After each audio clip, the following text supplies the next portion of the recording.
Cartas del apóstol San Pedro. Nota introductoria. Simón bar Jona, hijo de Jonás. El que había de ser San Pedro, Hechos 15, 14, 2 Pedro 1, 1.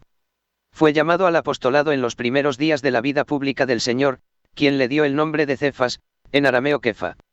O sea, piedra.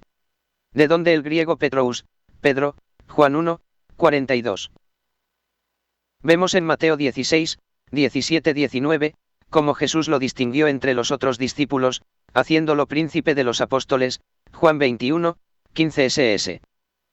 San Pablo nos hace saber que a él mismo, como apóstol de los gentiles, Jesús le había encomendado directamente, Gálatas 1, 11, el evangelizar a estos, mientras que a Pedro, como a Santiago y a Juan, la evangelización de los circuncisos o israelitas, Gálatas 2, 7, 9, cf. Desde Pentecostés predicó Pedro en Jerusalén y Palestina, pero hacia el año 42 se trasladó a otro lugar, Hechos 12, 17 y nota. No sin haber antes admitido al bautismo al pagano Cornelio, Hechos 10. Como el diácono Felipe lo había hecho con el prosélito etíope, Hechos 8, 26 ss. ¿Qué es un prosélito? Es una persona que se incorpora a la religión cristiana, pero que no tenía un origen cristiano.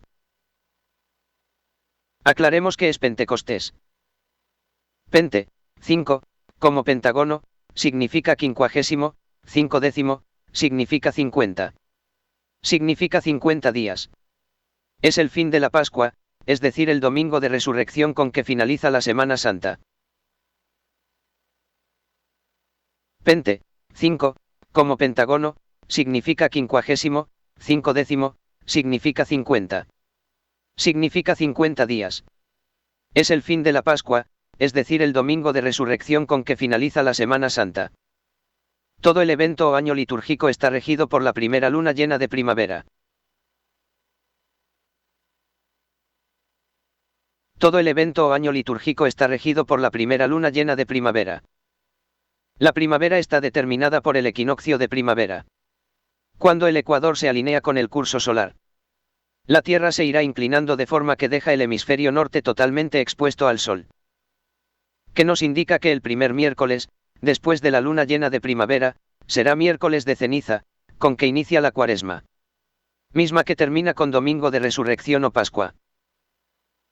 El orden que todos los cristianos deben saber es: 1. Los festejos inician con último jueves antes de que inicie la Cuaresma, o sea miércoles de ceniza, que es 4 días antes. Algunos le llaman jueves gordo, porque es el último día antes de hacer ayuno. Entonces algunas personas se deleitaban con mucha comida, antes de los días de guardar. 2 martes del carnaval. Al igual que el jueves gordo, es una tradición no precisamente cristiana, sino de gente sin moderación, que incluso pudiera degenerar en superstición, en que antes de entrar en los días de guardar silencio, ayuno, y moderación en una fecha sagrada, las personas aprovechan para gozar, comer y beber antes de entrar en ayuno, y en una fecha sagrada de moderación. Es mentira que carnaval signifique carne al demonio Baal. Sin embargo, el carnaval sí se presta al pecado y la depravación. Seguramente para sectas satánicas lo mismo que Halloween o Día de Muertos, fiestas paganas de gente necia e ignorante, financiadas por el mercantilismo de las empresas Illuminati y no precisamente Illuminati, sino comercial, exageran la idea del carnaval para explotar la idea de que entrar en ayuno rendir culto a Dios es algo aburrido.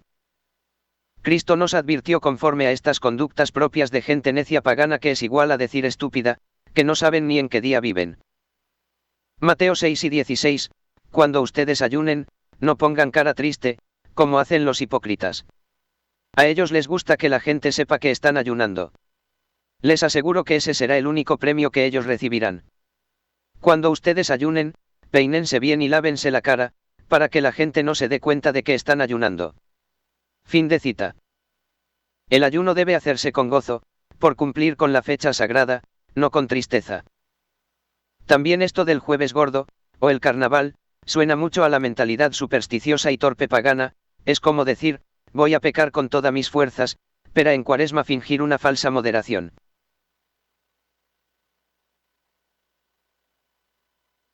De hecho Dios condena esto, concretamente en libro de Amós 8, 5 ustedes dicen, entre comillas, cuándo pasará la fiesta de luna nueva para que podamos vender grano o el día de reposo para que pongamos a la venta el trigo. Fin de cita. Condena del profeta Amós a la mezquindad que caracteriza a los que por negocios odian las fechas sagradas. Los judíos en la Biblia son acusados de actuar de esta forma mezquina con Dios. Tal parece que lo que celebran es que no sea fecha santa, o que se termine. Ya sea porque quieren beber alcohol o pecar de forma más indiscreta. Los enemigos de Dios aprovecharon para hacer cosas peores, como hacerle creer a la gente que es periodo vacacional la Semana Santa. Esto lo han hecho los satanistas de la masonería.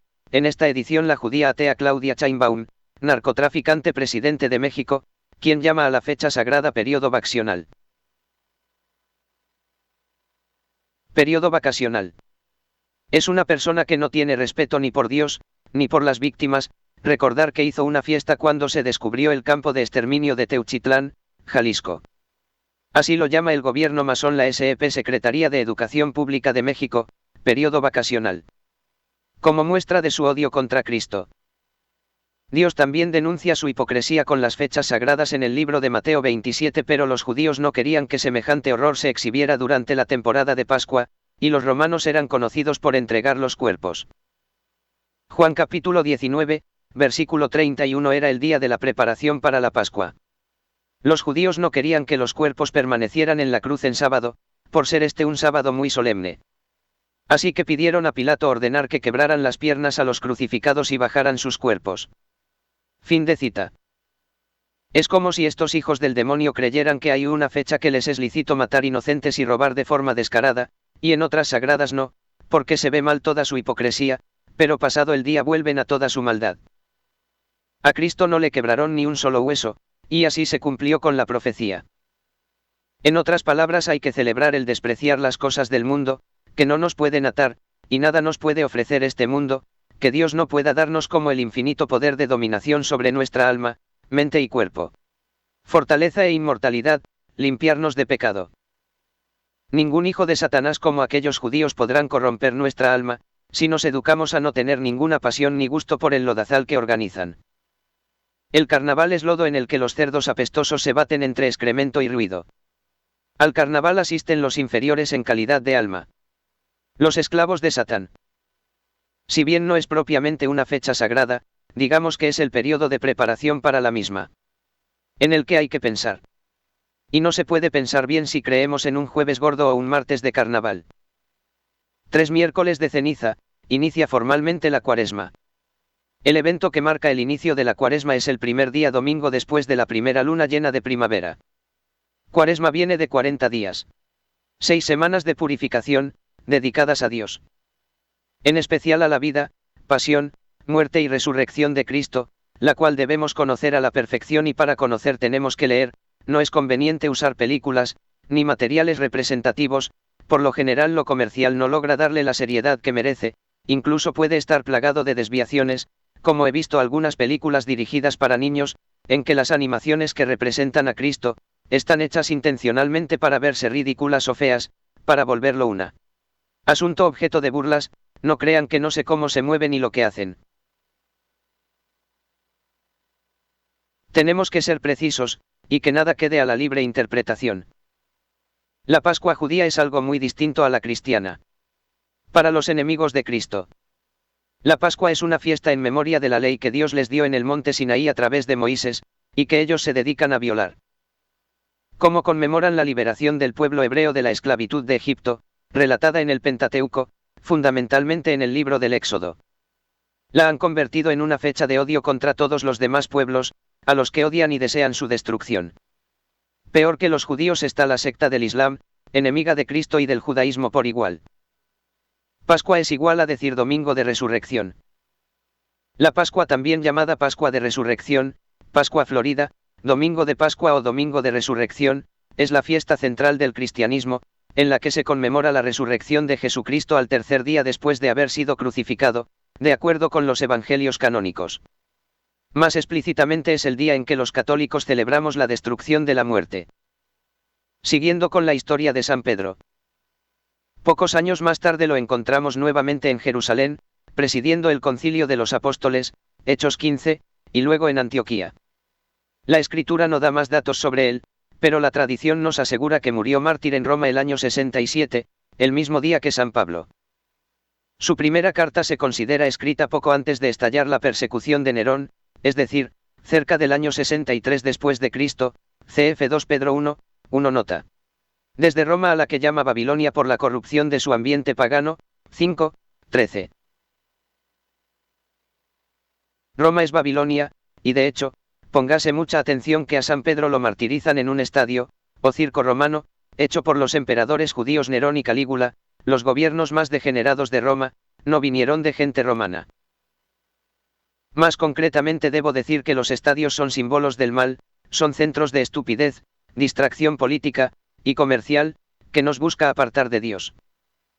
El Super Bowl es un buen ejemplo de un evento patrocinado por el mal, y casi siempre tienen un show de medio tiempo con alguna bruja bailando y lanzando maldiciones contra el mundo como hizo Shakira, Madonna o Jennifer López. San Pedro habla de consolar principalmente a los hebreos cristianos dispersos, 1:1, que, viviendo también en un mundo pagano, corrían el riesgo de perder la fe. Estaban amenazados de muerte, pero ni siquiera los romanos eran tan asesinos como lo fueron los judíos contra los hebreos que dejaron el cristianismo para bautizarse.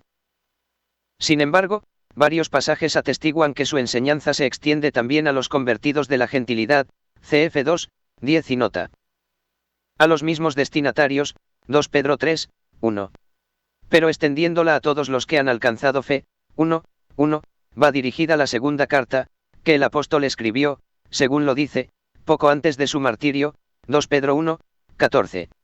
De donde se calcula su fecha por los años de 64-67.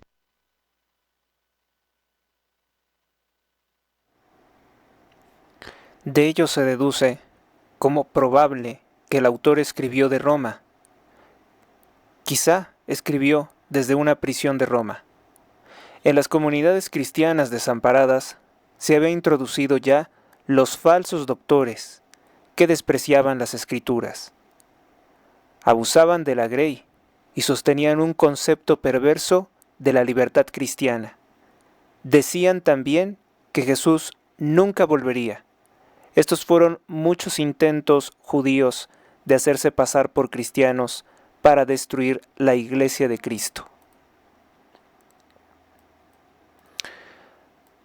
Así como hoy varios satanistas se fingen católicos y hacen política en favor de la masonería, rezando hipócritas en televisión el Santo Rosario.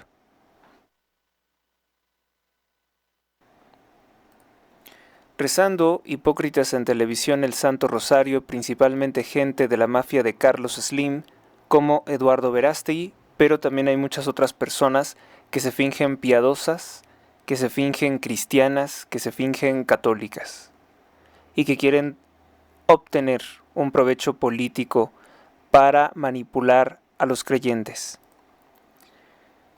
Por tanto, San Pedro tuvo que alzarse contra esos y contra los muchos imitadores que tendrán en todos los tiempos hasta el final de los tiempos. Levanta su voz el jefe de los 12 apóstoles, para prevenir a las iglesias presentes y futuras, siendo de notar que mientras Pedro usa generalmente los verbos en futuro, Judas, su paralelo, se refiere ya a este problema como algo actual y apremiante. Judas capítulo 3. Pedro capítulo 3 versículo 17. El surgimiento de los herejes, gente que no sabe y cree saber, o falsos cristianos, o falsos profetas, gente que busca deformar intencionalmente la fe. Nos prueba que la autoridad del Papa es necesaria, pero esta solo existe cuando su representante sigue la guerra contra la mentira de los protestantes, herejes, judíos y musulmanes por igual, y en tanto predique la doctrina correcta. En estas breves cartas, las dos únicas encíclicas del Príncipe de los Apóstoles, llenas de la más preciosa doctrina y profecía, vemos la obra admirable del Espíritu Santo que transformó a Pedro después de Pentecostés. los 50 días del tiempo litúrgico o tiempo pascual. Aquel ignorante, inquieto y cobarde pescador y negador de Cristo es aquí el apóstol lleno de caridad, de suavidad y de humilde sabiduría, que como Pablo en el segundo libro de Timoteo capítulo 4 versículo 6 nos anuncia la proximidad de su propia muerte que el mismo Cristo le había pronosticado. Juan 21, 18. San Pedro nos pone por delante, desde el principio de la primera epístola hasta el final de la segunda, el misterio del futuro retorno de nuestro Señor Jesucristo como el tema de meditación por excelencia para transformar nuestras almas en la fe, el amor y la esperanza. Santiago capítulo 5, versículo 7, Judas capítulo 20. La principal enseñanza dogmática del segundo libro de Pedro, dice Pirot, consiste incontestablemente en la certidumbre de la parusia y en consecuencia de las retribuciones que la acompañan. En función de esta espera es como debe de entenderse la alternativa entre la virtud cristiana y la licencia de los burladores. La licencia quiere decir los que no creen y se permiten hacer cualquier maldad. Las garantías de esta fe son los oráculos de los profetas, conservados en la vieja Biblia, inspirados, y la enseñanza de los apóstoles testigos de Dios y mensajeros de Cristo. El Evangelio es ya la realización de un primer ciclo de las profecías, y esta realización acrece tanto más nuestra confianza en el cumplimiento de las posteriores. Es lo que el mismo Jesús resucitado, cumplidas ya las profecías de pasión, muerte y resurrección, reiteró sobre los anuncios futuros de sus glorias. Primer libro de Pedro, capítulo 1, versículo 11, diciendo: es necesario que se cumpla todo lo que está escrito acerca de mí en la ley de Moisés, en los profetas y en los salmos. Poco podría prometerse de la fe de aquellos cristianos que, llamándose hijos de la Iglesia y proclamando que Cristo está donde está Pedro, se resignasen a pasar su vida entera sin preocuparse de saber qué dijeron en sus breves cartas ese Pedro y ese Pablo, para poder, como dice la liturgia, seguir en todo el precepto de aquellos por quienes comenzó la religión. Colecta de la Misa de San Pedro. Vamos a comenzar con la lectura del primer capítulo. Tú escuchas Estudios Bíblicos con Héctor Rosales. Te recomiendo que repases mucho estos textos. Primera carta del apóstol San Pedro inicia con una parte que pudiéramos llamar prólogo. Pedro, apóstol de Jesucristo, a los advenedizos de la diáspora en el Ponto, Galacia, Capadocia, Asia y Bitinia, elegidos conforme a la presencia de Dios Padre por la santificación del Espíritu, para obedecer a Jesucristo y ser rociados con su sangre, gracia y paz os sean dadas en abundancia. Acción de gracias. Bendito sea el Dios y Padre de nuestro Señor Jesucristo, que según la abundancia de su misericordia, nos ha engendrado de nuevo para una esperanza viva mediante la resurrección de Cristo de entre los muertos, para una herencia que no puede corromperse, ni mancharse, ni marchitarse, y que está reservada en los cielos para vosotros, los que, por el poder de Dios, sois guardados mediante la fe para la salvación que está a punto de manifestarse en este último tiempo, en lo que os llenáis de gozo, bien que ahora, por un poco de tiempo seáis, sin menester, apenados por varias pruebas, a fin de que vuestra fe, saliendo de la prueba mucho más preciosa que el oro perecedero, que también se acrisola por el fuego, redunde en alabanza, gloria y honor cuando aparezca Jesucristo. Versículo 8. A Él amáis sin haberlo visto. En Él ahora, no viéndolo, pero sí creyendo, os regocijáis con gozo inefable y gloriosísimo. Versículo 9. Porque lográis el fin de vuestra fe, la salvación de vuestras almas. La voz de los profetas. Versículo 10. Sobre esta salvación inquirieron y escudriñaron los profetas cuando vaticinaron acerca de la gracia reservada a vosotros. Versículo 11. Averiguando a qué época o cuáles circunstancias se refería el Espíritu de Cristo que profetizaba en ellos, al dar anticipado testimonio de los padecimientos de Cristo y de sus glorias posteriores. Versículo 12. A ellos fue revelado que no para sí mismos, sino para vosotros, administraba estas cosas que ahora os han sido anunciadas por los predicadores del Evangelio en virtud del Espíritu Santo enviado del cielo, cosas que los mismos ángeles desean penetrar, quisieran conocer. Sed santos, pues fuisteis redimidos por la sangre de Cristo. Por eso ese es un buen motivo para buscar la santidad, que no debe de ser cosa del otro mundo, ni tan lejana como muchos creen. Versículo 13. Por lo cual ceñid los lomos de vuestro espíritu, y viendo con sobriedad, poned toda vuestra esperanza en la gracia que se os traerá cuando aparezca Jesucristo. Versículo 14. Como hijos obedientes, no os conforméis con aquellos anteriores concupiscencias del tiempo de vuestra ignorancia. No os conforméis con aquellas anteriores concupiscencias del tiempo de vuestra ignorancia. Porque cuando uno no conoce de lo que es bueno, cualquier cosa le puede agradar.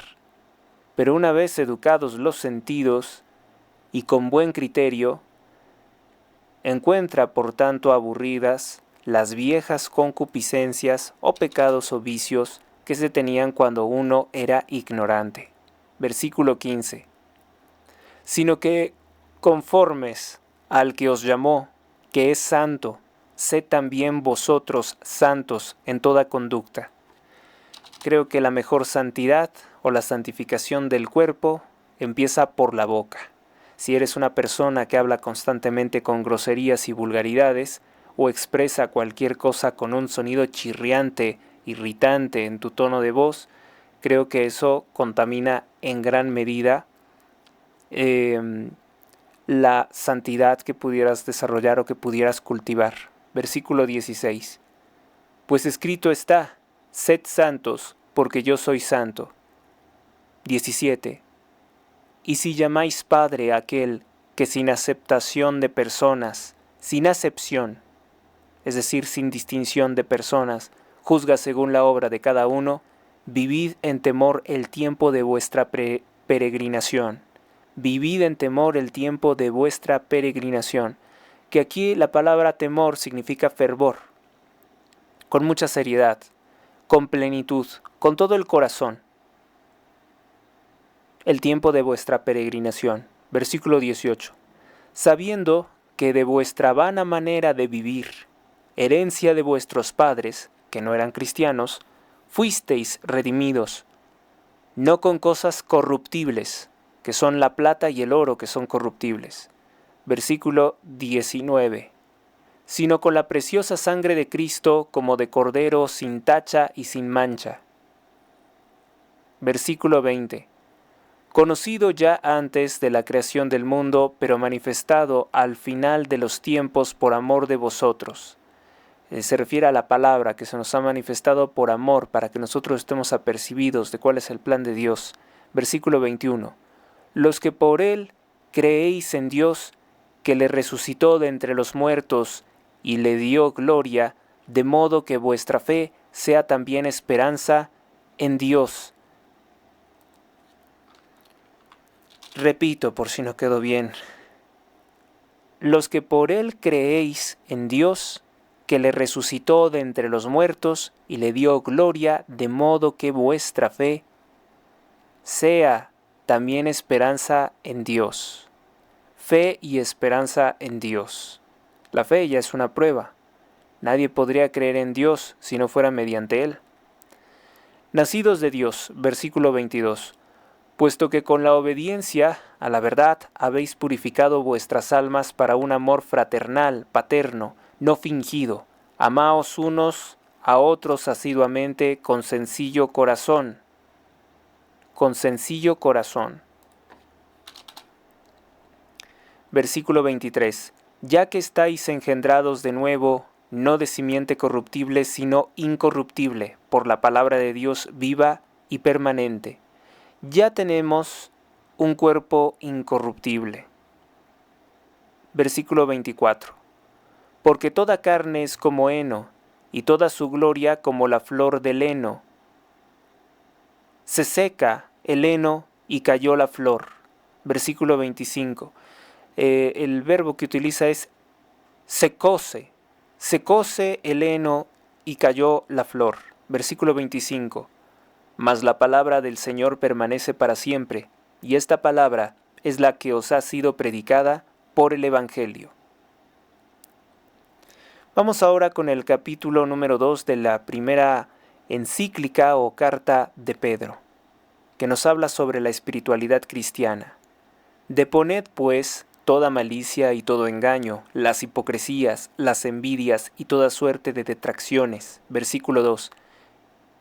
Y, como niños recién nacidos, sed ávidos de la leche espiritual no adulterada, para crecer por ella en la salvación. A mí en todo lo que hago siempre me gustan las fuentes directas. No me gusta que me digan esto es maravilloso, esto es lo otro. Me gusta ir yo directamente, yo decir sí lo es, no lo es. A mí no me pareció tan maravilloso, me pareció más que maravilloso. Siempre creo que eso es algo bueno, ir a las fuentes. Versículo 3. Si es que habéis experimentado que el Señor es bueno. A ver, repitamos esto. Deponed pues toda malicia y todo engaño, o sea, toda intención de sacar algún provecho injusto, malicia, que muchas veces hay personas que dicen te hace falta malicia. Confunden ser inteligente, astuto, despierto con el mal.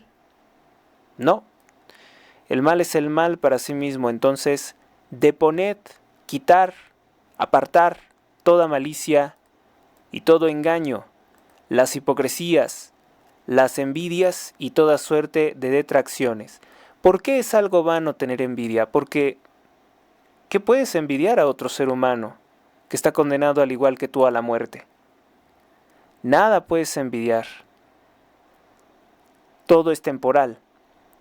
Y toda suerte de detracciones. Detracciones es como que le vamos a poner peros a la palabra de Dios. O decir, sí, todo esto suena muy, muy creíble, muy bien, muy correcto, pero esto de acá no. No es selectivo, no es un buffet. Versículo 2. Y como niños recién nacidos, sed ávidos de la leche espiritual no adulterada, para crecer por ella en la salvación. ¿Han visto con qué desesperación los niños maman la leche del pecho de sus madres? Algunas veces parece que se van a ahogar. Bueno, pues de esa misma forma deberíamos de estar buscando ingerir, absorber todo este conocimiento. Versículo 3. Si es que habéis experimentado que el Señor es bueno. Por tanto, si sabes tú que el Señor es bueno, de esta forma habrás de comportarte, es lo que dice. A partir del versículo número 4 nos habla sobre ustedes son sacerdotes y reyes, sois sacerdotes y reyes. Versículo 4. Arrimándoos a Él, ¿qué quiere decir de otra forma? Acérquense a Él como piedra viva, reprobada ciertamente por los hombres, mas para Dios escogida y preciosa. Versículo 5. También vosotros, cual piedras vivas, edificaos sobre él como casa espiritual para un sacerdocio santo, a fin de ofrecer sacrificios espirituales agradables a Dios por Jesucristo. Versículo 6. Por lo cual se halla esto en la Escritura: He aquí que pongo en Sión una piedra angular escogida y preciosa, y el que en ella cree nunca será confundido. Versículo 7. Preciosa para vosotros los que creéis, mas para los que no creen, la piedra que rechazaron los constructores, esa misma ha venido a ser cabeza de ángulo. Versículo 8. Y roca de tropiezo y piedra de escándalo para aquellos que tropiezan por no creer a la palabra, a la cual en realidad están destinados. Versículo 9. Pero vosotros sois un linaje escogido, un sacerdocio real, una nación santa, un pueblo conquistado, para que anunciéis las grandezas de aquel que de las tinieblas os ha llamado a su admirable luz. Versículo 10. A los que en un tiempo llamados, no pueblo, ahora se les llama pueblo de Dios. A los llamados, no más misericordia, ahora objeto de la misericordia. Podríamos decir aquí otra traducción: a los llamados sin misericordias, ahora llamados objeto de la misericordia, o a los que no serían tratados con misericordia. A partir del versículo 11 nos habla del buen ejemplo. Amaos míos, porque nos ama Dios, así se dirige a nosotros. Amados míos, os ruego que os abstengáis, que evitéis, que no lo hagan, ser cual forasteros y peregrinos de las concupiscencias carnales que hacen guerra contra el alma. Justamente todo lo que es contra el carnaval o el jueves gordo. Versículo 12. Tened en medio de los gentiles una conducta irreprochable, a fin de que mientras os calumnian como malhechores, al ver ahora vuestras buenas obras, glorifiquen a Dios en el día de la visita. Obediencia a las autoridades, versículo 13. A causa del Señor, sed sumisos a toda humana institución, sea el rey como soberano. Versículo 14. O a los gobernadores como enviados suyos para castigar a los malhechores y honrar a los que obran bien. Versículo 15.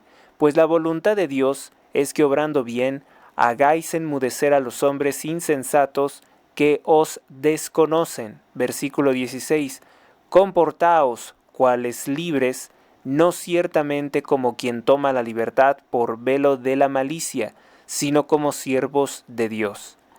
Este pasaje no quiere decir que nos sometamos a un rey o a un príncipe satánico de la masonería, ni mucho menos a los adinerados hijos de Satanás, como es la élite Illuminati. Dice, a causa del Señor sed sumisos a toda humana institución, sea el rey como soberano, versículo 14, o a los gobernadores únicamente como enviados suyos para castigar a los malhechores y honrar a los que obran bien. No habla de aceptar un gobierno injusto ni someterse a una jerarquía oscura o usurpadora. Pues la voluntad de Dios es que obrando bien, hagáis enmudecer a los hombres insensatos que os desconocen. Más que nos desconocen, nos calumnian. Versículo 16. Comportaos cual libres, no ciertamente como quien toma la libertad por velo de la malicia, sino como siervos de Dios. Versículo 17. Respetad a todos, amad a los hermanos, temed a Dios, honrar al Rey. Servir a imitación de Cristo. Versículo 18.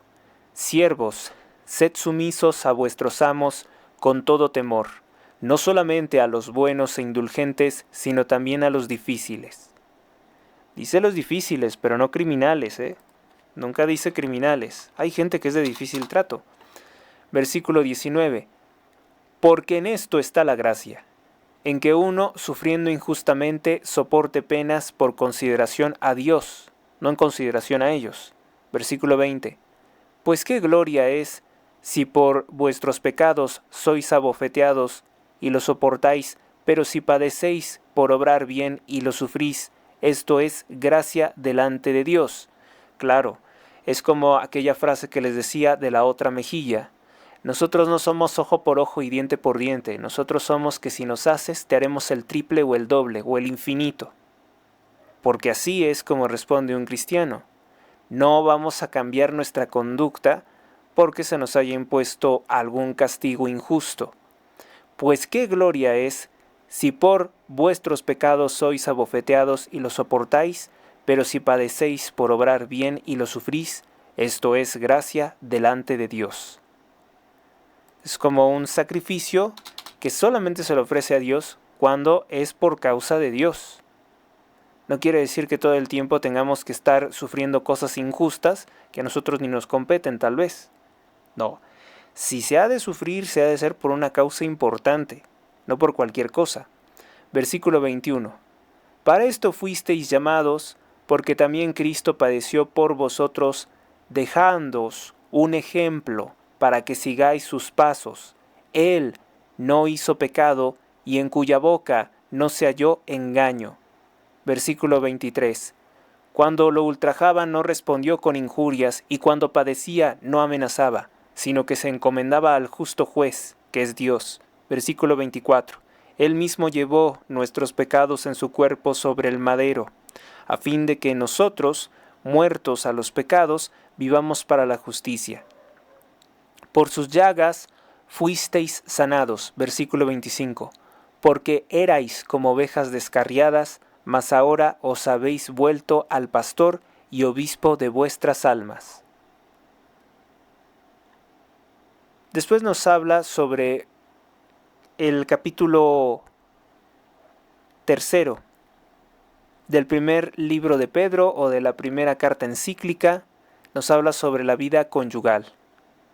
De igual manera, vosotras mujeres, sed sumisas a vuestros maridos, para que si algunos no obedecen a la predicación, sean ganados sin palabras por la conducta de sus mujeres. Esto es interesante, porque aquí nos está hablando de la buena esposa que va a conducir o que va a influir en la conducta de su marido, que pudiera ser un marido pagano por lo que estoy entendiendo.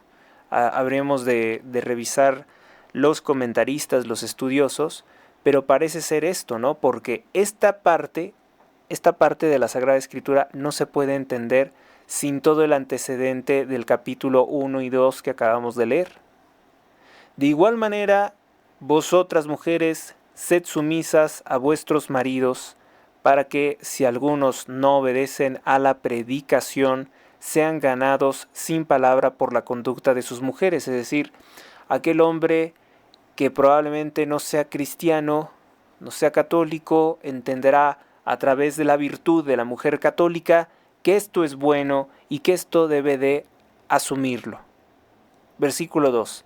Al observar vuestra vida casta y llena de reverencia. O sea, la obediencia a Dios es lo que va a ser admirable. Y si una mujer es obediente a Dios, no buscará hacerle la guerra a su marido. Claro, en tanto éste no la quiera llevar a adorar al demonio o algo por el estilo, no va a ser obediente en ese caso. 3. Que vuestro adorno no sea de afuera, el rizarse los cabellos, ornarse de joyas de oro o ataviarse de vestidos. 4. Sino el adorno interior del corazón que consiste en la incorrupción, que no se puede corromper, de un espíritu manso y suave, precioso a los ojos de Dios. Una mujer con dignidad, una mujer obediente a Dios. Versículo 5. Porque así también se atavian antiguamente las santas mujeres que esperaban en Dios viviendo sumisas a sus maridos.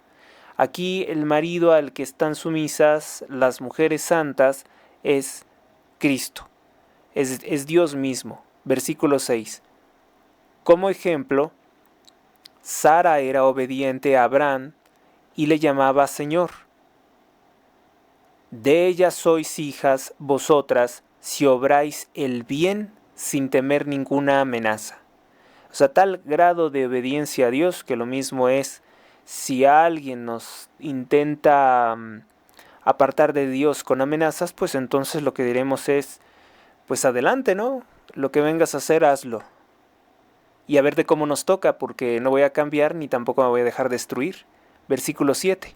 Asimismo, vosotros, maridos, vivid en común con vuestras mujeres, con toda la discreción, como que son vaso más débil. Tratadlas con honra como a coherederas que son de la gracia de la vida, para que nada estorbe vuestras oraciones. Aquí nos habla de muchas cosas en un lenguaje sutil. Nos dice obviamente que la mujer es obediente, pero que no va a ser maltratada. Pues es también parte del cuerpo místico de la iglesia, no puede ser maltratada. Y asimismo vosotros, maridos, vivid en común con vuestras mujeres. Quiere decir, tienes que estar donde está tu mujer, con toda la discreción, como que son vaso más débil. ¿Sí? Merecen un trato especial por ser mujeres. Tratadlas con honra como a coherederas que son de la gracia de la vida, para que nada estorbe vuestras oraciones.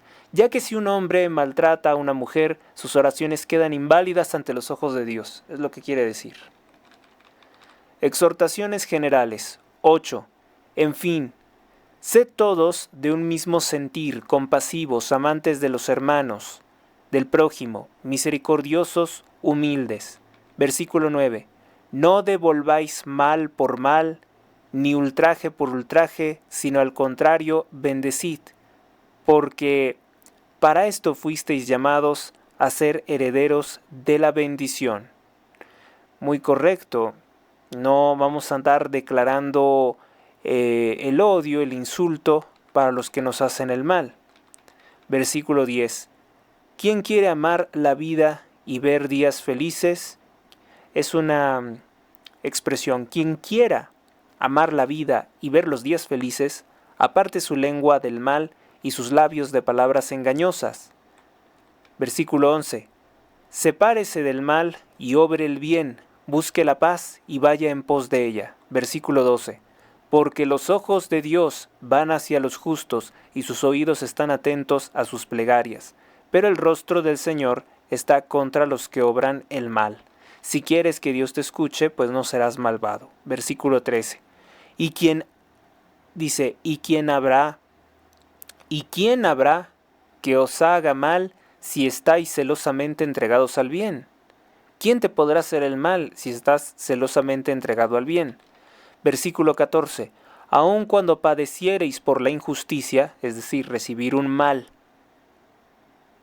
sin deberlo, sin merecerlo, dichosos de vosotros, no tengáis de ellos ningún temor, ni os perturbéis. Da esa fortaleza. Versículo 15. Antes bien santificad a Cristo como Señor en vuestros corazones, y estad siempre prontos a dar respuesta a todo el que os pidiere razón de la esperanza en que vivís. Para eso hay que estudiar mucho, porque hay mucha gente que de pronto no sabe qué responder. Versículo 16. Pero con mansedumbre y reserva, teniendo buena conciencia, para que en aquello mismo en que sois calumniados, sean confundidos los que difaman vuestra buena conducta en Cristo. Versículo 17. Porque mejor es sufrir, si tal es la voluntad de Dios, haciendo el bien que haciendo el mal. Mejor es sufrir haciendo el bien que sufrir haciendo el mal, que entonces dirán, te lo mereces. Es más hermoso ver a alguien que dicen, bueno, se le trató de forma injusta, pero no lo merecía. Genera la simpatía natural de todos. Ejemplo de Cristo, versículo 18, y sobre todo la simpatía de Dios.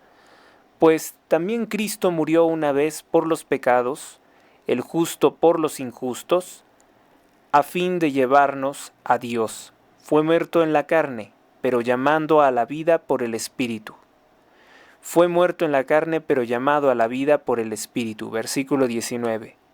En el cual, en el Espíritu, fue también a predicar a los espíritus encarcelados. Versículo 20. Esta parte es importante, deberíamos también de buscar esto porque nos habla de unos espíritus encarcelados. ¿A qué se refiere?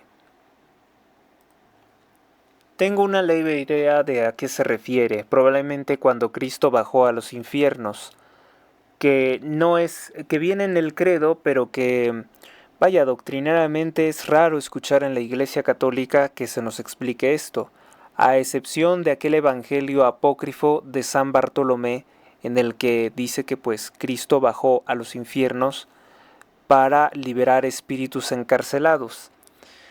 Y bueno, pues este pasaje de la Biblia, este pasaje del canon bíblico, lo estaría confirmando. El misterio del que nos habla el credo de los apóstoles descendió a los infiernos. Es una prédica que particularmente está hecha a los muertos. El apóstol nombra expresamente a aquellos que en el diluvio fueron castigados con la muerte por su rebeldía ante los anuncios de Noé durante 120 años. 120 años. A este respecto se han manifestado muy diversas opiniones, sobre lo cual anota Monseñor Charue lo siguiente. Citado por Monseñor Straubinger, dice lo siguiente: en el contexto de esta observación debe de probar el beneficio de los sufrimientos del Salvador, cosa que debe de recordar cuando se habla sobre Él descendió a los infiernos, pues es desde luego imposible la interpretación llamada espiritual de San Agustín, de Santo Tomás y de todos los occidentales hasta el siglo XVI, hasta el siglo XIV, según los cuales Cristo preexistente habría intervenido por medio de su profeta Noé para predicar a los contemporáneos sobre el diluvio. ¿Cómo se les puede llamar espíritus? La verdad que los libraría de la prisión, es decir, de las tinieblas de la ignorancia y del pecado, simplemente. Según el mismo autor, San Cirilo de Alejandría expresó en un sermón que todas las almas fueron salvadas y el diablo quedó solo en el infierno. Pero en otra parte, se contenta con el principio que enunciaron Orígenes y San Gregorio Nacianceno, de que Cristo salvó a todos los que quisieron, salvarse, porque antes de que Él viniera, pues la gente de cierta forma se condenaba, ¿no? A todos los que creyeron en Él. Añade que fue necesario esperar el fin del siglo IV,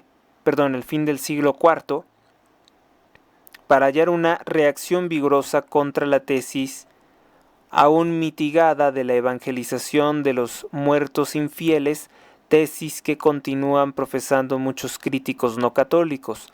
San Agustín y otros padres supusieron la conversión de esas almas en el diluvio. O sea, que estas personas fueron predicadas por Noé. Cuando vieron que estaba el diluvio, o sea, en el primer momento no le creyeron a Noé. Por tanto, no hicieron nada para salvarse del diluvio. Lo tildaron de a loco. No corrigieron su conducta. La Biblia nos dice que los hombres que murieron ahogados eran homicidas. Algunos satanistas, como Ateo Digital, pues me han escrito, han dicho que Dios es perverso porque en ese diluvio ahogó niños y mujeres indefensos. Es que nadie es inocente ante los ojos de Dios. Nadie es inocente ante los ojos de Dios.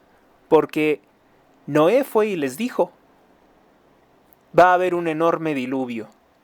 ¿Y ellos qué hicieron? Burlarse de él.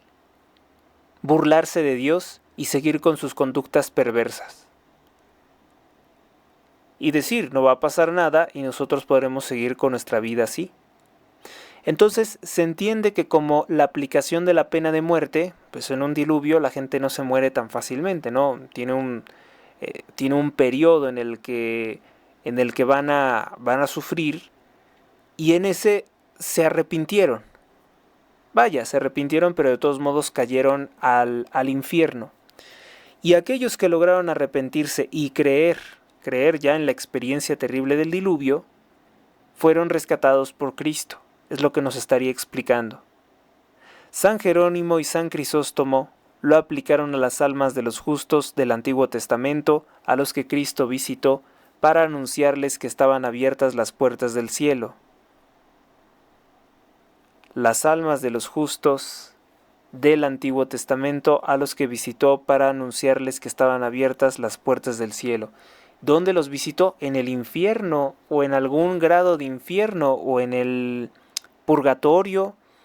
Es que esto es complejo, ¿no? Porque no nos dicen exactamente dónde estaban estas almas antes de que estuviera abierta la salvación por Cristo para la redención de los pecados. Pero entonces sería únicamente aplicable a esas almas antes de Cristo.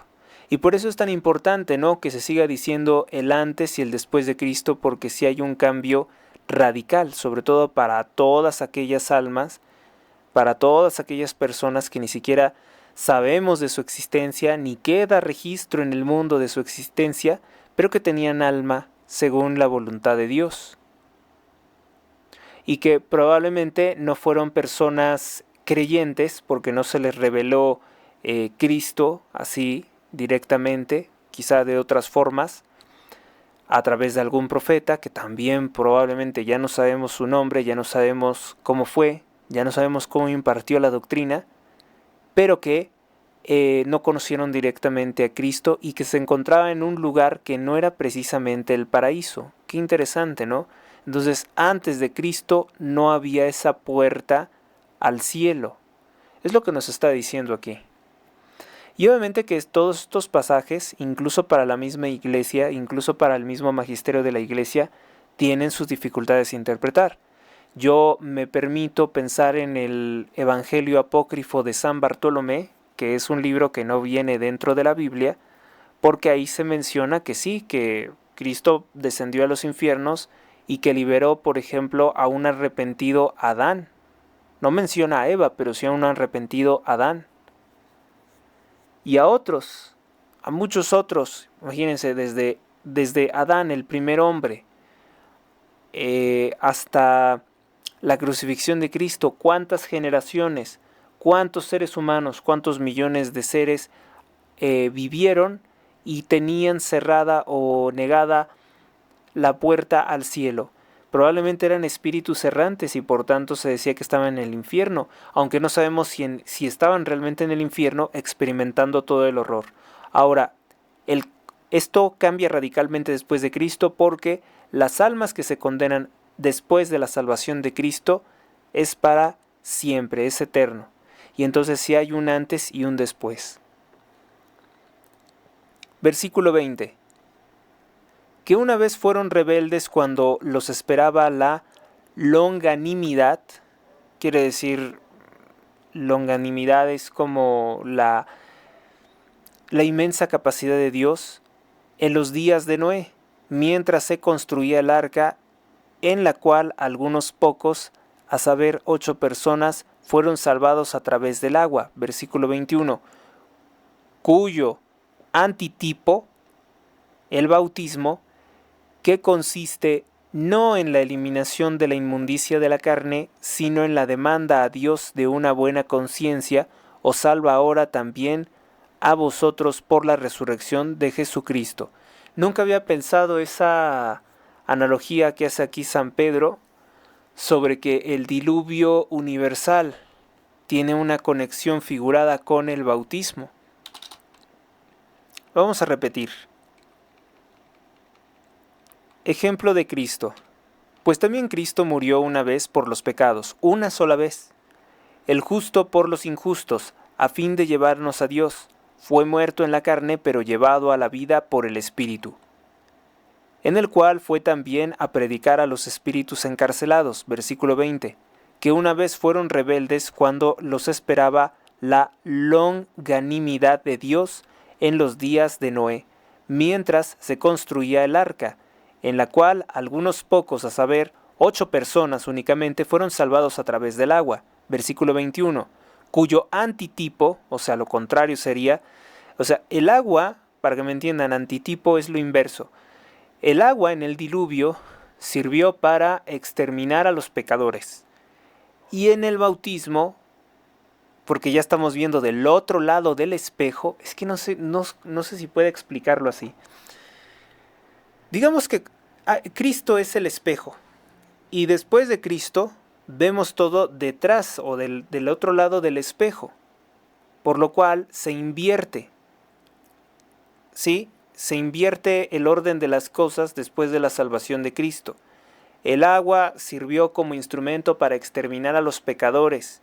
Ahora es un instrumento para salvar, que es el bautismo, que consiste no en la eliminación de la inmundicia de la carne, sino en la demanda a Dios de una buena conciencia. Os salva ahora también a vosotros por la resurrección de Jesucristo. Hemos atravesado el espejo. O mejor dicho, Cristo nos hizo atravesar el espejo. Usted decide de qué lado del espejo se encuentra, pero es un antes y una ahora. Definitivamente es un antes y una ahora, el antes y el después de Cristo. Versículo 22. El cual subió al cielo y está a la diestra de Dios, hallándose sujetos a él los ángeles, autoridades y poderes. Vamos ahora con el capítulo número 4 del libro de la primera carta o de la primera encíclica de San Pedro. El ejemplo de los cristianos, versículo 1. Por tanto, habiendo Cristo padecido en la carne, armaos también vosotros de la misma disposición, a saber que el que padeció en la carne ha roto con el pecado. El que padeció en carne ha roto con él el pecado. Versículo 2. Para pasar lo que resta que vivir en carne, ya no sea según las concupiscencias humanas, sino según la voluntad de Dios. Versículo 3. Pues basta ya el tiempo pasado en que habéis cumplido la voluntad de los gentiles, de los paganos, viviendo en lascivia, concupiscencia, embriaguez, comilonas, orgías y nefarias idolatrías. Que si hoy tú te enteras de que cierto cantante o cierto político satánico está haciendo orgías, pues él vive conforme el pasado, conforme lo que ya no está vigente. ¿Qué es la lascivia? Bueno, pues la lascivia es un deseo sexual desmedido o una conducta sexual vulgar, que incluso supera la capacidad misma del gozo que se pudiera tener del sexo. Esa es la lascivia. Mucha ambición por el placer sexual que ni siquiera puede disfrutarse o ejercerse como quisieran estas personas. Es una avaricia de las más vanas que puedan imaginarse. Concupiscencia, embriaguez, alcohol, drogas, comilonas, orgías y nefaria idolatría. Idolatrías de muchas formas, ¿no? Desde el amuleto, desde la herradura, hasta rendir culto al demonio es una forma de idolatría, los que adoran a la muerte, etc. 4. Se extrañan de que vosotros no corráis con ellos a la misma desenfrenada disolución y se ponen a injuriar. Eso es por lo que nos odian a los cristianos, porque dicen, ¿cómo puede ser? Bueno, los satanistas, los hombres profanos, siempre odian todo lo que pueda contradecir su forma de vida, porque ellos no pueden entender que existan personas que no viven como ellos, que no pecan como ellos, que no disfrutan de las cosas que ellos que las cosas que ellos consideran valiosas no sean abominables. Ahora se extrañan de que vosotros no corráis con ellos a la misma desenfrenada disolución y se ponen a injuriar. 5. Pero darán cuenta a aquel, se refiere a Dios, que está pronto para juzgar a vivos y a muertos. Versículo 6. Pues para eso fue predicado el Evangelio también a los muertos. Nótese esto. Pues para eso fue predicado el Evangelio también a los muertos, a fin de que, condenados en la carne, según es propio de los hombres, vivan según Dios en el Espíritu. Esto también es muy curioso porque nos va a decir de vivir a Dios en el Espíritu. Aquí nos está hablando de vida después de la muerte. Y esto desmiente completamente la creencia de muchas sectas paganas, de muchas sectas protestantes que también dicen que no se debe de orar por los muertos. Bueno, pues aquí nos dice otra cosa. Dice el comentarista, San Pedro fija aquí el sentido del versículo anterior en que usa la expresión vivos y muertos. Vino para juzgar a vivos y muertos, pero bueno, algunos lo consideran únicamente en el juicio final. Aquí nos dice que no. está pronto a juzgar a vivos y muertos, conservada en el credo y frecuentemente en el Nuevo Testamento. Según diversos comentadores antiguos y modernos, el adjetivo muertos debería entenderse en el sentido moral y no físico, y designaría a los que están muertos espiritualmente, los pecadores y particularmente a los paganos. Pero al final del versículo 5, este adjetivo ha sido tomado en su sentido propio, de muertos realmente, y no hay manera de creer que se usen dos acepciones diferentes en la misma línea. Por tanto, sí se predicó esto a los muertos, para que vivan conforme a Dios, incluso espiritualmente. Esto es muy interesante y no me da como, el comentarista no nos da como algo concluyente, ¿no? ¿Por qué le hablaría esto a los muertos si ya no existe la posibilidad de salvación o error después de la muerte? Es curioso, pues para eso fue predicado el Evangelio también a los muertos, a fin de que, condenados en la carne, según es propio de los hombres, vivan según Dios en el Espíritu. Vivan o que conozcan de esto, pero es que recuérdese que alguien que desconoce, que estaba en ignorancia invencible, vamos a decir, no podría, por tanto, condenarse si no sabía que lo que hacía era perfectamente malo, a no ser excepción de que tuviera que saber, que fuera su obligación saber, y que no supiera porque no quiso saber. Entonces sí que estaría condenado. Entonces, por tanto, si dice que se le habló esto a los espíritus, pues debe de ser aquellos que están también en el infierno para que conocieran la magnitud de sus maldades, o para que conocieran cuál era realmente la palabra de Dios. Pues para eso fue predicado el Evangelio también a los muertos, a fin de que, condenados en la carne, según es propio de los hombres, vivan según Dios en el Espíritu. También podría entenderse como que estas leyes aplican también para los muertos. El juicio está cerca. 7. El fin de todas las cosas está cerca, sed pues prudentes y sobrios para poder dedicaros a la oración. Versículo 8. Ante todo, conservad asidua la mutua caridad, porque la caridad cubre multitud de pecados.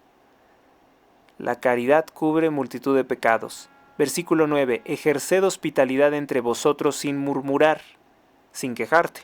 Versículo 10. Sirva cada uno a los demás con el don que haya recibido, como buenos dispensadores de la gracia multiforme de Dios.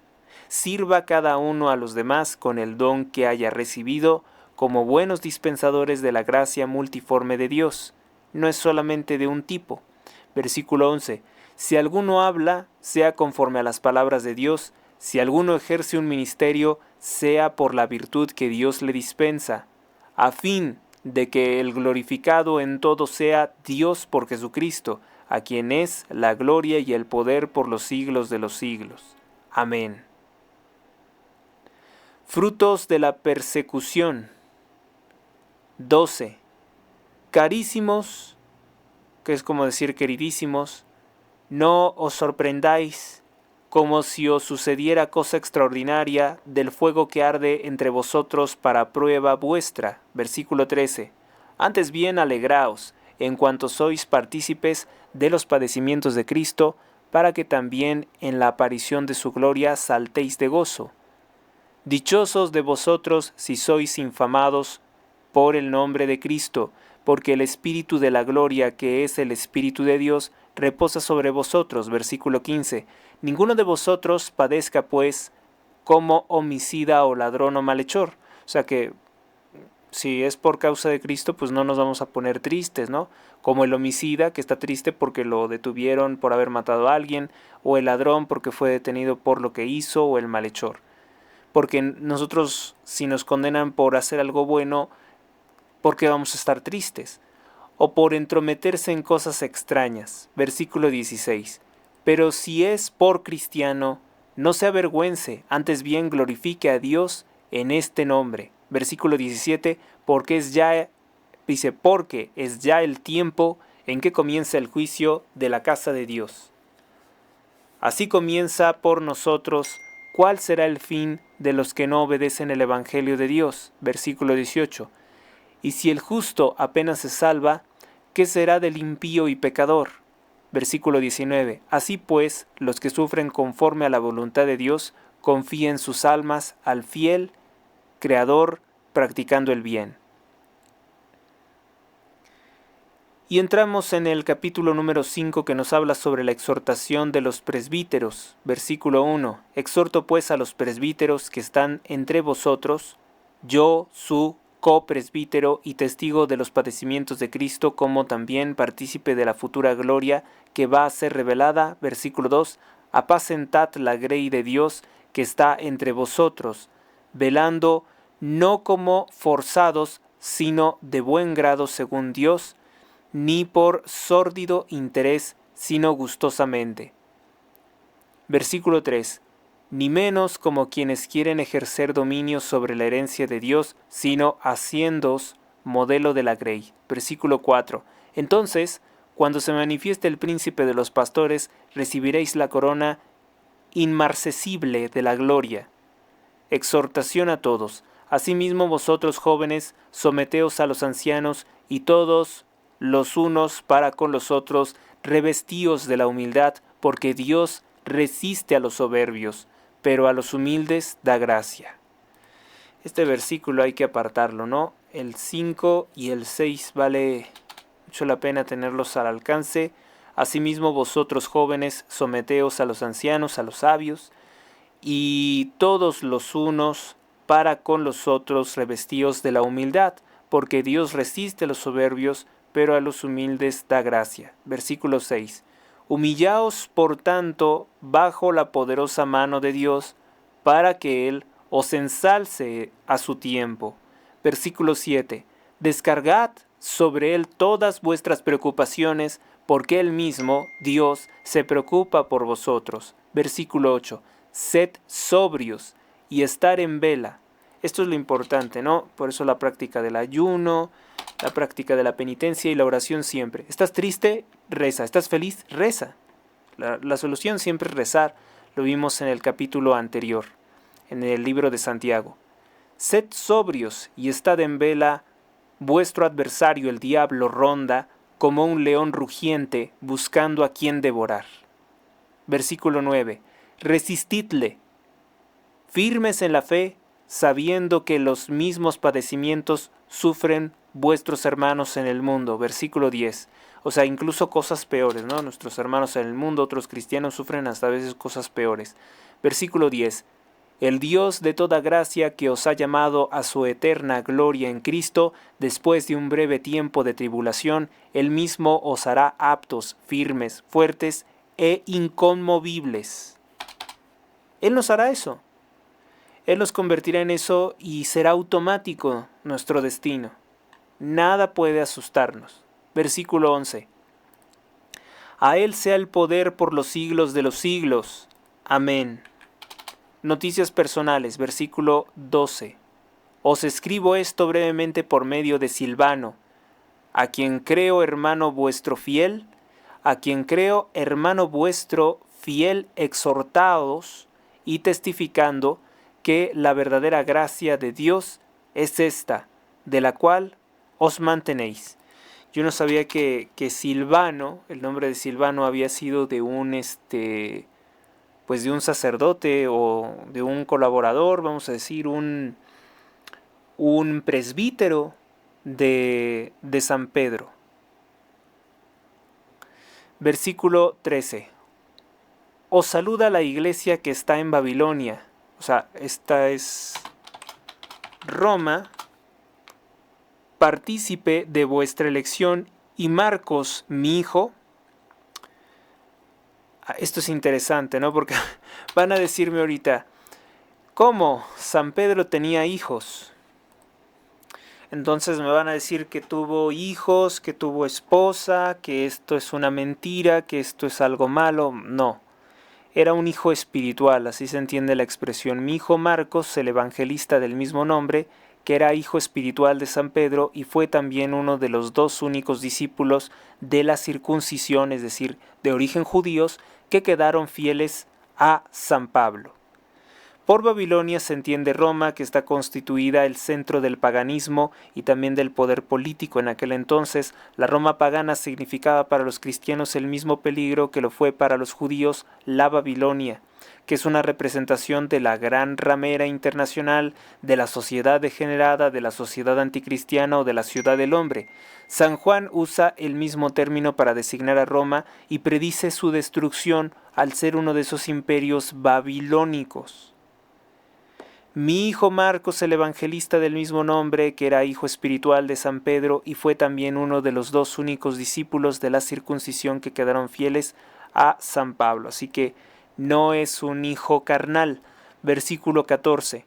Saludaos unos a otros con el ósculo de la caridad, es decir, el beso. Paz a todos vosotros los que vivís en Cristo. Saludaos unos a otros con el beso de la caridad, paz a todos vosotros los que vivís en Cristo. Nos vamos rápidamente con la segunda carta del apóstol San Pedro, que en su capítulo 1 nos habla sobre la salutación apostólica. Simón Pedro, siervo y apóstol de Jesucristo, a los que han alcanzado fe no menos preciosa que la nuestra, en la justicia de nuestro Dios y Salvador Jesucristo. La gracia y la paz sean multiplicadas en vosotros por el conocimiento de Dios y de Jesús nuestro Señor.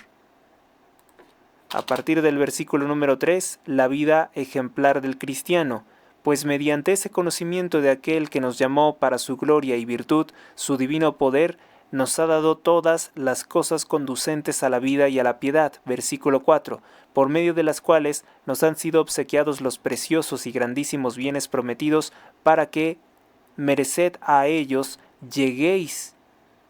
Dice, para que mereced a ellos, llegaseis a ser partícipes de la naturaleza divina, huyendo de la corrupción del mundo que vive en concupiscencia.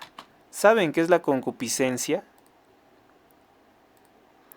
La concupiscencia es un deseo por algo que no es útil, es un enorme deseo por algo que no es precisamente útil, pero que se quiere. ¿Para qué? ¿Quién sabe? ¿No? Es un deseo inútil, vamos a llamarle de esa forma. Concupiscencia es un término que se refiere a un deseo excesivo de bienes o placeres materiales, particularmente de índole sexual. En la teología cristiana se le considera el apetito desordenado que va en contra de la razón. O sea, no tiene ninguna utilidad, no tiene ningún sentido, pero se quiere tener. Podría ser al igual es igual de fatuo o igual de inútil que la vanidad. Versículo 5. Por tanto, poned todo vuestro empeño en unir a vuestra fe la rectitud, a la rectitud del conocimiento. ¿Sí? La fe con rectitud y la rectitud al conocimiento la templanza, a la templanza la paciencia, a la paciencia la piedad, a la piedad el amor fraternal, y al amor fraternal la caridad, porque si estas cosas están en vosotros y crecen, os piden estar ociosos y sin fruto en el conocimiento de nuestro Señor Jesucristo. Versículo 9.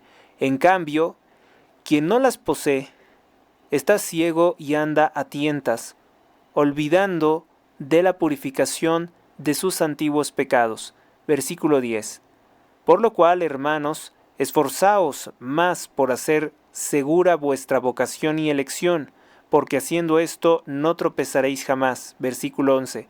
Y si de este modo os estará ampliamente abierto el acceso al reino eterno de nuestro Señor y Salvador Jesucristo, versículo 12, por esto me empeñaré siempre en recordaos estas cosas, aunque las conozcáis y estéis firmes en la verdad actual. Versículo 13, porque creo de mi deber, mientras estoy en esta tienda de campaña, despertaos con amonestaciones, con correcciones. Versículo 14, ya que sé que pronto vendrá el despojamiento de mi tienda, como me lo hizo saber el mismo Señor nuestro Jesucristo. Es decir, él sabía que sus días en la tierra, su vida estaba ya por terminar. Versículo 15. Procuraré, sin embargo, que aún después de mi partida tengáis siempre como traeos a la memoria estas cosas. O sea, ya se hablaba de la probablemente Sagrada Escritura, que no era escrita en un inicio, no sé más o menos en qué momento se empezó a tener escrita, pero era una tradición que todos habían jurado guardar fielmente. La parucia del Señor, versículo 16. Porque no os hemos dado a conocer el poder y la parucia de nuestro Señor Jesucristo según fábulas inventadas, sino como testigos oculares que fuimos de su majestad. ¿Por qué? Porque lo presenciaron mediante el Espíritu Santo. Versículo 17. Pues él recibió de Dios Padre honor y gloria cuando la gloria majestuosísima le fue enviada por aquella voz. Este es mi Hijo amado en quien yo me complazco. Versículo 18. Esta voz enviada del cielo la oímos nosotros, estando con él en el monte santo. A partir del versículo 19 nos habla del testimonio de los profetas, y tenemos también más segura aún la palabra profética, a la cual bien hacéis en ateneros, como a una lámpara que alumbra en un lugar oscuro hasta que amanezca el día y el astro de la mañana se levante en vuestros corazones. En vuestros corazones, algo que ilumina como el sol. Versículo 20, es Cristo. Entendiendo esto, ante todo, que ninguna profecía de la Escritura es obra propia, es obra de propia iniciativa. Versículo 21, porque jamás profecía alguna trajo su origen de voluntad de hombre, sino que, impulsados por el Espíritu Santo, hablaron hombres de parte de Dios. Vamos ahora con el capítulo número 2, que nos habla sobre los falsos doctores de la iglesia, los falsos doctores. Pero hubo también falsos profetas en el pueblo, así como entre vosotros habrá falsos doctores que introducirán furtivamente sectarismos perniciosos y llegando a renegar del Señor que los rescató, atraerán sobre ellos una pronta ruina. Aquí nos advierte ya de los herejes San Pedro, ¿no? Y nos habla también de los que van a tratar de fingirse cristianos. Ya sabemos que en un inicio, pues lo que infiltraba sobre todo al cristianismo, pues eran falsos predicadores, como los judíos que crearon el ebionismo, malas interpretaciones que tenían que llevar o con las que pretendían llevar el cristianismo a dividirse en sectas o hasta su propia destrucción. Pero no lo lograron. No lo lograron porque Dios no lo permitió y por el celo y por la fidelidad que guardaron los seguidores de San Pedro. Versículo 2. Muchos lo seguirán en sus disoluciones y por causa de ellos el camino de la verdad será calumniado. Versículo 3. Y por avaricia harán tráfico de vosotros, valiéndose de razones inventadas, ellos cuya condenación ya de antiguo está ociosa y cuya ruina no se duerme, o sea, porque sigue. Ejemplos de la justicia divina. Versículo 4. Porque si a los ángeles que pecaron no los perdonó Dios, sino que los precipitó en el tártaro, es decir, en el infierno, entregándolos a prisiones de tinieblas reservadas para el juicio, versículo 5, y si al viejo mundo tampoco perdonó, echando el diluvio sobre el mundo de los impíos y salvando con otros 7 a Noé, que en total serían 8, como predicador de justicia. Qué interesante, ¿no? Aquí ya nos habla de que esas personas sí se condenaron. Sí se condenaron porque dice, viejo mundo tampoco perdonó, echando el diluvio sobre el mundo de los impíos y salvando con otros 7 a Noé como predicador de justicia. Versículo 6. Y si condenó a la destrucción las ciudades de Sodoma y Gomorra, tornándolas en ceniza y dejándolas para los impíos una figura de las cosas futuras. Versículo 7. Mientras que libraba el justo Lot, afligido a causa de la vida lasciva de aquellos malvados, sus vecinos. 8. Pues este justo que habitaba entre ellos afligía día por día su alma justa al ver y oír las obras inicuas de ellos. No las escuchaba con felicidad, con morbo, ¿no? Versículo 9. Bien sabe entonces el Señor librar de la tentación a los piadosos y reserva a los injustos para el día del juicio que los castigará. Sobre todo a los que, en deseos impuros, andan en pos de la carne y desprecian el señorío, audaces y presuntuosos, no temen blasfemar de las glorias, sería de las glorias caídas o de las glorias perdidas. Versículo 11. En tanto que los ángeles, siendo mayores en fuerza y poder, no profieren contra ellas juicio injurioso delante del Señor. O sea que incluso siendo los ángeles poderosos, mayores en fuerza, no se rebelan contra los castigos, no hacen juicio injurioso de lo que hace Dios. O sea, si ni siquiera los ángeles, bueno, los demonios sí se han de estar quejando, yo creo, ¿no? Habla de los ángeles. Quiere decir que los ángeles pues son seres celestiales, son seres todo espíritu que tienen acceso a conocimiento que el ser humano no podría tener. Y sin embargo, ellos, siendo mayores en fuerza y poder, no se atreven a criticar las cosas que ha determinado Dios en la historia, por ejemplo, de la Biblia. Porque hay muchas personas que toman la Biblia y dicen, bueno, pero Dios dijo aquí esto y acá hizo lo otro. Recuérdese que un principio de la interpretación bíblica es que el que hizo la ley no está obligado a cumplirla siempre. Él sabe por qué hace las cosas, y de modo que nosotros no podemos tratar de juzgar la ley por la ley. Corrupción de los falsos doctores, versículo 12. Pero ellos, como las bestias irracionales naturalmente nacidas para ser capturadas y destruidas, blasfemando de lo que no entienden, perecerán también como aquellas. Versículo 13. Recibiendo su paga en el salario de la iniquidad. Buscan la felicidad en la voluptuosidad del momento. Sucios e inmundos se deleitan en sus engaños mientras banquetean con vosotros. O sea, comen en el banquete con ustedes. Versículo 14. Tienen los ojos llenos de la mujer adúltera y no cesan de pecar con halagos. Atraen las almas superficiales y su corazón está versado en la codicia. Son hijos de maldición. Versículo 15. Es decir, aquí con esto de hijos de maldición, Dios les echa una maldición encima a todos los que se glorian en la maldad y en el vicio, como son todos los políticos de Morena, ladrones y asesinos, que gozan de lujos ofensivos ante la pobreza del pueblo de México. 15. Que dejando el camino derecho, se han extraviado para seguir el camino de Balaam, es decir, un brujo, hijo de Beor, que amó el salario de la iniquidad. ¿Por qué? Porque le pagaron para maldecir al pueblo de Dios.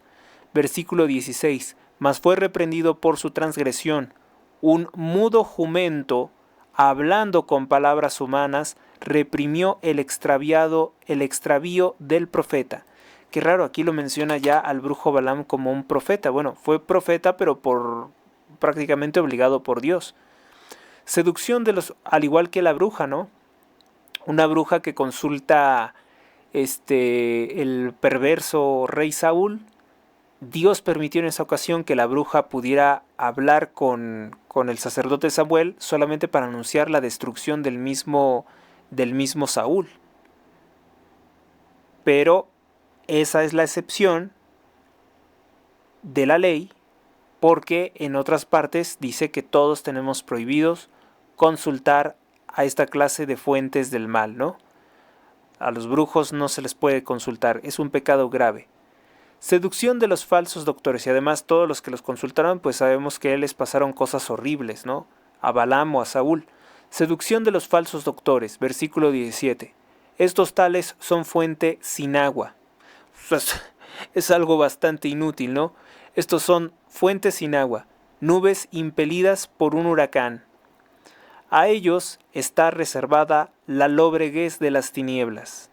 Versículo 18. Pues profiriendo palabras hinchadas de vanidad, atraen con las concupiscencias, es decir, deseos de cosas que no son útiles, explotando los apetitos de la carne a los que apenas se han desligado de los que viven en el error. Versículo 19. Les prometen libertad cuando ellos mismos son esclavos de la corrupción, pues cada cual es esclavo del que lo ha dominado. ¿Qué le ha dominado? Versículo 20. Porque si los que se desligaron de las contaminaciones del mundo desde que conocieron al Señor y Salvador Jesucristo se dejan de nuevo enredar en ellas y son vencidos por esa tentación, su postrer, es decir, lo que pasa después con ellos, es que ha venido a ser peor que como estaban antes. Versículo 21. Mejor les fuera no haber conocido el camino de la justicia que renegar después de conocerlo, el santo mandato que les fue transmitido. Versículo 22. En ellos se ha cumplido lo que expresa con verdad el dicho: un perro que vuelve a lo que vomitó, o sea que se come su vómito, y una puerca lavada que se vuelve a revolcar en el fango, pues es peor. Yo no sabía que eso venía en la Sagrada Escritura, viene aquí en el versículo 22. En el tercer capítulo del segundo libro de Pedro dice, Pedro insiste sobre la parusia, es decir, el juicio final, el regreso de Cristo, la venida del Señor y la consumación del siglo. Carísimos, he aquí que os escribo esta segunda carta, y en ambas despierto la rectitud de vuestro espíritu con el que os recuerdo, versículo 2, para que tengáis presentes las palabras predichas por los santos profetas y el mandato que el Señor y Salvador ha transmitido por vosotros apóstoles. Versículo 3. Sabiendo ante todo que en los últimos días vendrán impostores burlones que mientras viven según sus propias concupiscencias, es decir, sus propios deseos que no son de Dios, que no tienen esa sed como recién nacidos por la leche divina, sino que tienen una sed por todos los vicios y pecados. 4. Dirán, ¿dónde está la promesa de su parusia? Porque dirán, pues no ha venido, y ha pasado tanto el tiempo, pues no ha venido. Pues desde los padres, dice, pues desde que los padres se durmieron, todo permanece lo mismo que desde el principio de la creación. Y entonces dicen, ya no vino. Versículo 5. Se les escapa porque así lo quieren, que hubo cielos desde antiguo y tierra sacada del agua y afirmada sobre el agua por la palabra de Dios. Versículo 6. Y que por esto el mundo de entonces pereció anegado en el agua. Esta parte es interesante, ¿no? Se les escapa, o sea, se lo olvidan, porque así lo quieren, porque no quieren recordarlo, que hubo cielos desde antiguo y tierra sacada del agua y afirmada sobre el agua por la palabra de Dios. Versículo 6. Y que por esto el mundo de entonces pereció anegado en el agua. Versículo 7. Pero que los cielos de hoy y la tierra están por esa misma palabra reservados para el fuego, guardados para el día del juicio y del exterminio de los hombres impíos. O sea, que el castigo ya no va a ser con agua, va a ser con fuego. Versículo 8. Vosotros empero, carísimos, no se os escape una cosa, no olviden a saber que para el Señor un día es como 1000 años y 1000 años son como un día. Repito, que para el Señor un día es como 1000 años y 1000 años son como un día. No se os escape una cosa, o sea que parece tardar, pero en realidad para Él es una brevedad. Es un instante, el tiempo que tarda el juicio final. No es moroso el Señor en la promesa, antes bien lo que algunos pretenden ver como tardanza, tiene Él paciencia con vosotros. Tiene paciencia, no queriendo que algunos perezcan, mueran, sino que todos lleguen al arrepentimiento. Pero dice, pero el día del Señor vendrá como ladrón, y entonces pasarán los cielos con gran estruendo, y los elementos se disolverán para ser quemados, y la tierra y las obras que hay en ella no serán más halladas. Debemos aguardar el día del Señor, versículo 11. Sí, pues, todo ha de disolverse así, ¿cuál no debe de ser la santidad de vuestra conducta y piedad? Versículo 12. Para esperar y apresurar la parucia del día de Dios. O sea, dice que eso dependerá de que haya un número suficiente de personas preparadas para ese día del juicio, y que entonces será cuando se dé. Sobre todo en algunas partes de la Biblia refiere que es el pueblo, una parte considerable del pueblo cristiano o de los que tienen que convertirse a cristianos para que se pueda considerar el inicio del juicio final. O sea, no está preparada la cosecha. Sería una expresión que podríamos utilizar. No está preparada, y eso es lo que fija los tiempos. Versículo 12. Para esperar y apresurar la parucia del día de Dios, por el cual los cielos encendidos se disolverán y los elementos se fundirán para ser quemados. Versículo 13. Pues esperamos también, conforme a su promesa, cielos nuevos y tierra nueva, en los cuales habite la justicia. Versículo 14. Por lo cual, carísimos, ya que esperáis estas cosas, procurad estar sin mancha y sin reproche, para que Él os encuentre en paz. Velar, ¿no? Estar atentos. Versículo 15. No se duerman. No se duerman es lo que dice.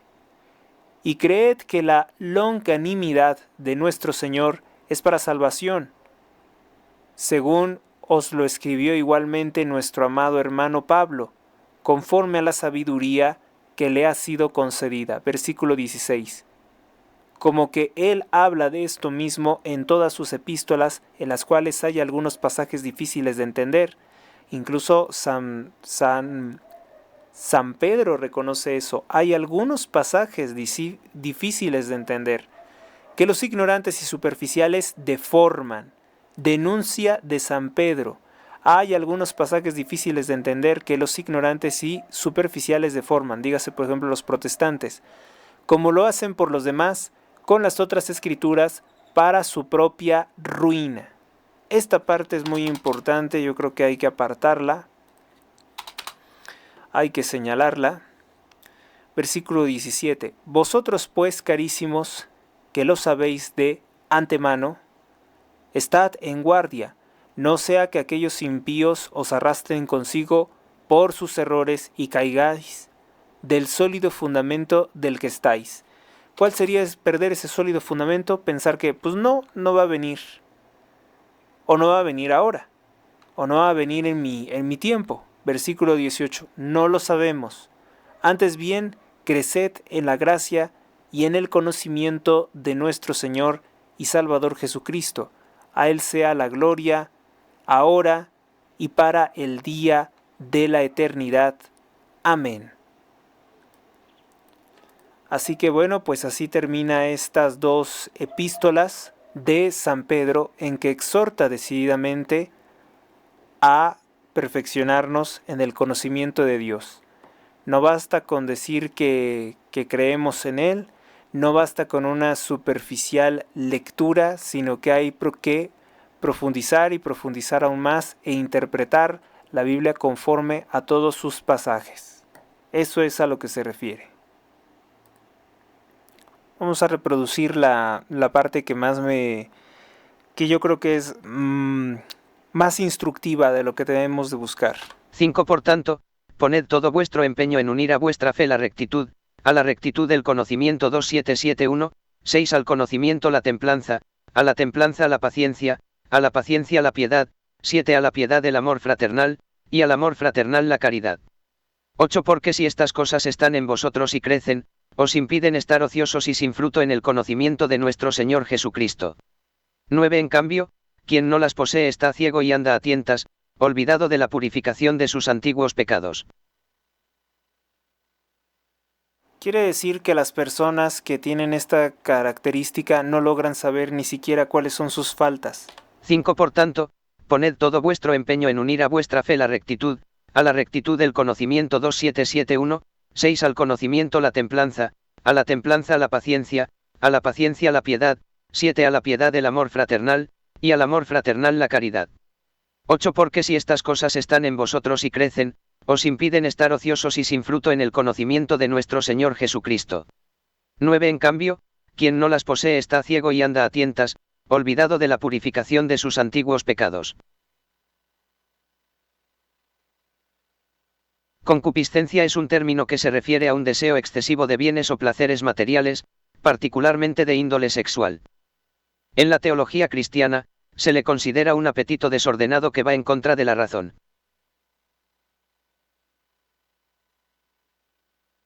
La vida ejemplar del cristiano. 3. Pues, mediante ese conocimiento de aquel que nos llamó para su gloria y virtud, su divino poder nos ha dado todas las cosas conducentes a la vida y a la piedad.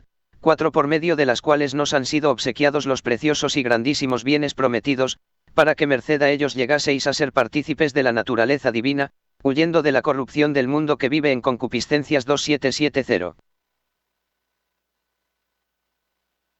Aclaremos qué es Pentecostés.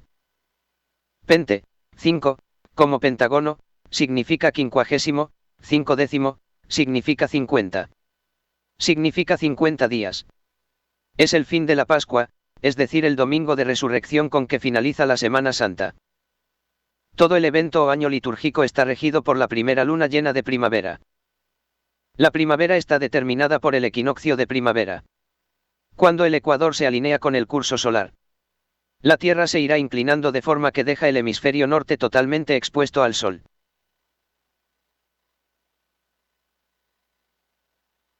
Verano. Que nos indica que el primer miércoles, después de la luna llena de primavera, será miércoles de ceniza, con que inicia la Cuaresma. Misma que termina con domingo de resurrección o Pascua. El orden que todos los cristianos deben saber es: 1. Los festejos inician con último jueves antes de que inicie la Cuaresma, o sea miércoles de ceniza, que es 4 días antes. Algunos le llaman jueves gordo, porque es el último día antes de hacer ayuno. Entonces algunas personas se deleitaban con mucha comida, antes de los días de guardar. 2. Martes del Carnaval. Al igual que el jueves gordo, es una tradición no precisamente cristiana, sino de gente sin moderación, que incluso pudiera degenerar en superstición, en que antes de entrar en los días de guardar silencio, ayuno, y moderación en una fecha sagrada, las personas aprovechan para gozar, comer y beber antes de entrar en ayuno, y en una fecha sagrada de moderación. Es mentira que carnaval signifique carne al demonio Baal. Sin embargo, el carnaval sí se presta al pecado y la depravación. Seguramente para sectas satánicas lo mismo que Halloween o Día de Muertos, fiestas paganas de gente necia e ignorante, financiadas por el mercantilismo de las empresas Illuminati y no precisamente Illuminati, sino comercial, exageran la idea del carnaval para explotar la idea de que entrar en ayuno o rendir culto a Dios es algo aburrido. Cristo nos advirtió conforme a estas conductas propias de gente necia pagana que es igual a decir estúpida, que no saben ni en qué día viven. Mateo 6:16, cuando ustedes ayunen, no pongan cara triste, como hacen los hipócritas. A ellos les gusta que la gente sepa que están ayunando. Les aseguro que ese será el único premio que ellos recibirán. Cuando ustedes ayunen, peínense bien y lávense la cara, para que la gente no se dé cuenta de que están ayunando. Fin de cita. El ayuno debe hacerse con gozo, por cumplir con la fecha sagrada, no con tristeza. También esto del jueves gordo, o el carnaval, suena mucho a la mentalidad supersticiosa y torpe pagana, es como decir, voy a pecar con todas mis fuerzas, pero en Cuaresma fingir una falsa moderación. De hecho Dios condena esto, concretamente en libro de Amós 8:5 ustedes dicen, entre comillas, cuándo pasará la fiesta de luna nueva para que podamos vender grano o el día de reposo para que pongamos a la venta el trigo. Fin de cita. Condena del profeta Amós a la mezquindad que caracteriza a los que por negocios odian las fechas sagradas. Los judíos en la Biblia son acusados de actuar de esta forma mezquina con Dios.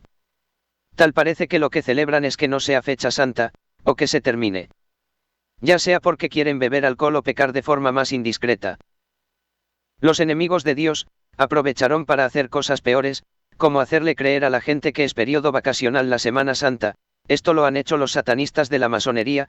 En esta edición la judía atea Claudia Sheinbaum, narcotraficante presidente de México, quien llama a la fecha sagrada periodo vacacional. Es una persona que no tiene respeto ni por Dios, ni por las víctimas, recordar que hizo una fiesta cuando se descubrió el campo de exterminio de Teuchitlán, Jalisco. Así lo llama el gobierno masón la SEP Secretaría de Educación Pública de México, periodo vacacional. Como muestra de su odio contra Cristo. No existe la Semana Mayor como evento indigenista. Aunque no por historiadores o arqueólogos serios, se ha difundido el falso rumor de que los indios de Mesoamérica celebraban algo llamado Semana Mayor, lo cual es falso. Los indios después de la llegada de los españoles pueden haber fusionado parte de sus cultos falsos con el catolicismo de forma herética, pero antes de la llegada de los españoles no celebraban nada parecido. Es más, los indios ni tenían semanas, tenían tercenas, 13 días, 20 trecenas eran un año. Las que llamaban tonali. Los satanistas, los paganos, los indigenistas como una ofensiva contra el cristianismo se inventan que los indios caníbales ya tenían una tradición de guardar la semana en ritos no cristianos. De esta forma quieren hacer creer que había un culto anterior que el cristianismo lo usurpó, o cosa por el estilo. O que se pueden adorar demonios porque fueron la forma en que Dios le habló a los indios. A modo de que los ignorantes le llamen así pudieran rendir un culto a demonios mediante el sincretismo.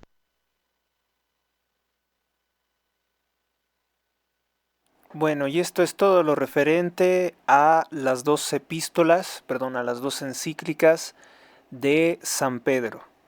Con lo cual, bueno, pues cerramos con esta parte de la Sagrada Escritura. Si te ha gustado este programa, si te ha gustado este video, dale me gusta, comparte, comenta, realiza un donativo para seguir elaborando contenidos de calidad. Gracias por tu atención y hasta la próxima.